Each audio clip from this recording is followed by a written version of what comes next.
International border वालों जिलो अहिया मोकली माटे वहीवटी तंत्र मीडिया ની સમગ્ર આપણે સૌ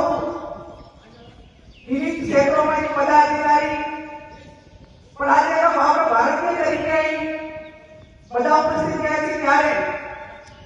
મોકલીમાં જે પ્રમાણે સૂચના આપી વહીવટી તંત્રે એનું વહીવટી તંત્ર હોય આપણે સૌ નાગરિકો હોય પદાધિકારી હોય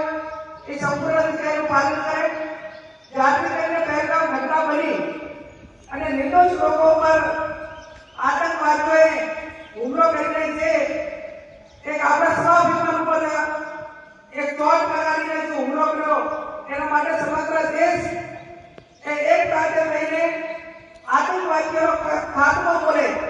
અને ભારત એ સ્વનિર્ભર છે પોતાના દેશના સંરક્ષણ માટે અને પ્રોટેક્શન માટે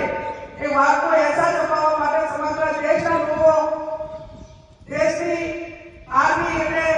સેના ઉપર અને વર્તમાન સરકારને સમગ્ર વહીવટી તંત્ર ઉપર અપેક્ષા રાખી ત્યારે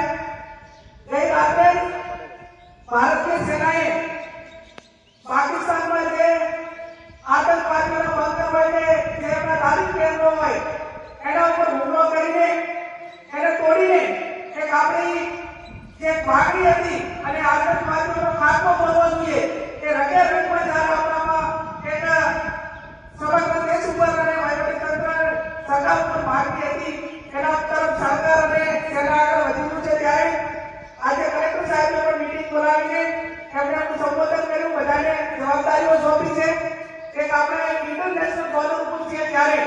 આપણને વડવાઓ વાત કરતા કે 1971 અહીંયા યુદ્ધ થયું ત્યારે આપણને વર્ષો કવિ જેવા જે શબ્દો આપણને આજ યાદ આવે છે એક પુણ્ય ભાવ વ્યક્તિત્વ કે જેને આજે ઇતિહાસ યાદ કરે છે આખું આપણું ભારતના બીએસએફના કે રગતના જે સૈનિકો હતા એમને પાકિસ્તાનમાં કયા રસ્તે જવું એ બતાવીને પણ આપણને ભારતના સૈનિકોને મદદ કરી એટલા માટે કરીને આપણે આજે પણ રણછોડપતિને યાદ કરીએ છીએ આપણને જ્યારે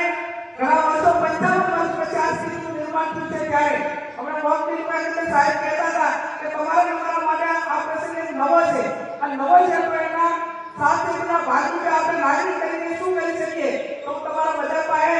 એક પ્રજાના પ્રતિનિધિ તરીકે ભારતીય તરીકે અપેક્ષા રાખું કે વહીવટી તંત્ર જે પ્રમાણેની સૂચનાઓ આપે એનું પાલન કરીએ કોઈ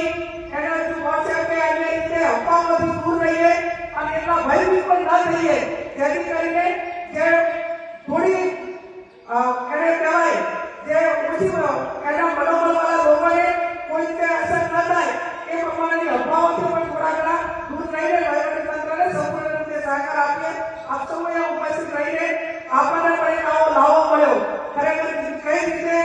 યુદ્ધ પહેલા અને થાય ચાલુ ખરેખર હમણાં સાહેબ કહેતા હતા કે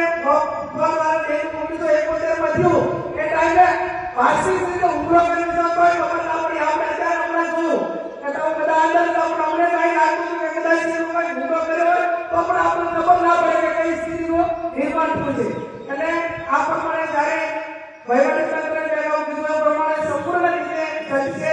આપણને બધાને પરિસ્થિતિ વાકેફ કર્યા છે બીએસએફના જવાનો પણ અહીંયા આપણે સાથે જ છે તો આપણે સૌ એમને મદદ કરીને આપણી ભારતીય તરીકેની આપણી જે ભૂમિકા છે નાગરિક તરીકેની ભૂમિકા છે એ અદા કરવામાં સૌ આગળ આવીએ ભારત માતા કી જય।